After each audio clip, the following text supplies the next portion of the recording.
Hi everyone. In this video, I want to quickly sum up how the new item recovery system is going to work.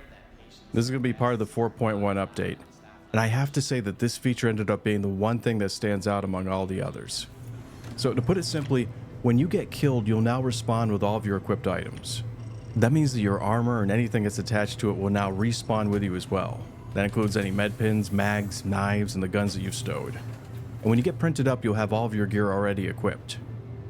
So what isn't going to respawn with you? This process doesn't include any of the items that were stored in your inventory. That means anything that was in your backpack or in your pockets will not be there when you wake up. And if you want to recover those items, then you're going to have to go back to your corpse and get them. So what about all the what-if scenarios that goes along with this system? There are a bunch of them, but I'm going to try to address as many of them as I can. So what happens to your gun if it's in your hand when you get killed? Any active weapon that you're holding will automatically be stowed to your holster and will respawn with you. So what if you get killed in a landing zone?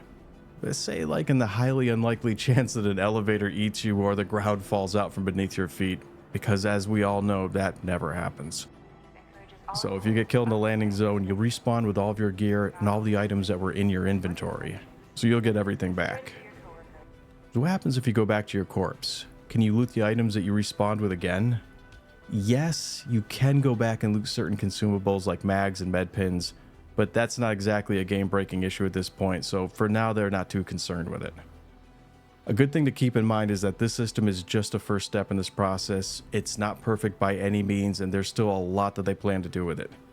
Like for instance, this next system update is going to include being able to register your gear at a designated location, and then you'll be able to reclaim them for a fee at a specific kiosk or at a freight elevator.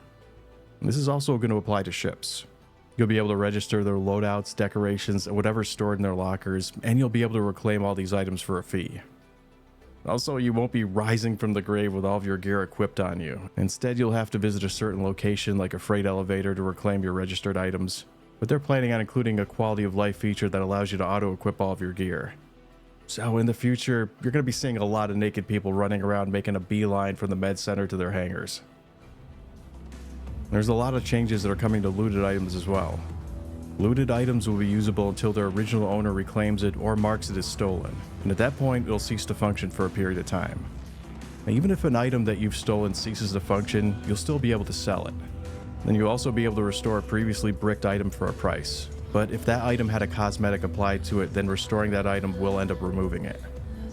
You'll also be able to dismantle stolen and bricked items for crafting materials that you can use to create something else.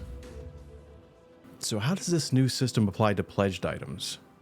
Pledged items will be auto-registered and will never lose their registration status, so you'll always be able to get them back even if you didn't manually register it in the first place. I've been your host, Law of the West. Thanks for watching, and take care.